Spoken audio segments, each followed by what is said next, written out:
हरियाणा में बीजेपी की खट्टर सरकार की पता नहीं युवाओं के साथ क्या दुश्मनी है। युवाओं को बेरोजगारी कहते हैं हरियाणा के अंदर खट्टर साहब की कम हो रही है, लेकिन खट्टर साहब ग्रुप डी की 13,000 पोस्ट के लिए 13,75,000 हरियाणा के युवाओं ने आवेदन किया और जब वो परीक्षा देने के लिए आए तो आपने इंतजाम के नाम पे कुछ नहीं किया।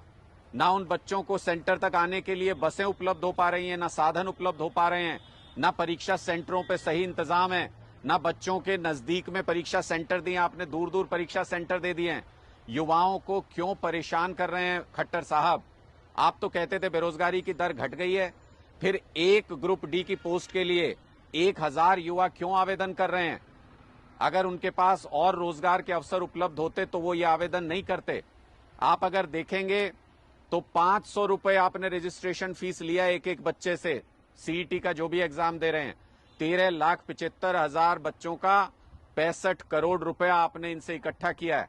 जब आप इनसे दसियों करोड़ रुपया, सैकड़ों करोड़ रुपया इकट्ठा कर रहे हैं तो फिर आप इनके लिए बसों का इंतजाम क्यों नहीं कर सकते?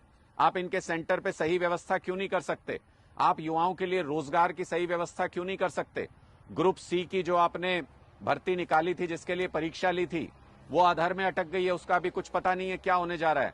और ग्रुप डी में पूरी तरह से अव्यवस्था अभी से नजर आ रही है। पूरी परीक्षा के दौरान बच्चे बसों के इंतजार में सड़कों पर बैठे घंटों तक, बसों के ऊपर मैंने ऐसी तस्वीरें देखी जिससे बहुत दर्द होता है देख करके। बसों के ऊपर लद करके हमारे युवा एक जगह से दूसरी जगह जा रहे हैं। कई जगह बस स्टैंड पर हड़ताल की युवाओं ने, कई जगह सड़कों पर नारेबाजी की कि उनको बसें उपलब्ध नहीं करा पाए आप लोग। शर्मनाक है खट्टर साहब। इन युवाओं को रोजगार उपलब्ध कराना आपकी जिम्मेदारी है।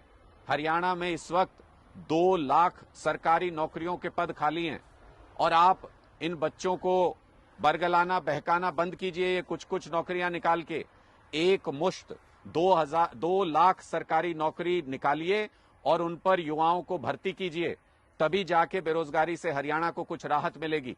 अगर आप इसी तरीके से अव्यवस्था और परेशान करते रहे युवाओं को तो खट्टर साहब याद रखिए, यही युवा हैं जो आपकी सरकार को उखाड़ फेंकेंगे और अपनी नई सरकार लेकर के आएंगे, जिसको युवाओं के बारे में फिक्र हो, जिसको युवाओं के रोजगार के बारे में फिक्र हो, जिनको इन युवाओं के भविष्य के बारे में फिक्र हो। हर खबर का मतलब ब्रेकिंग न्यूज नहीं, हर बहस का मतलब हंगामा नहीं। हरियाणा की सारी खबरें केवल हरियाणा बुलेटिन पर, सीधी बात, नो बकवास।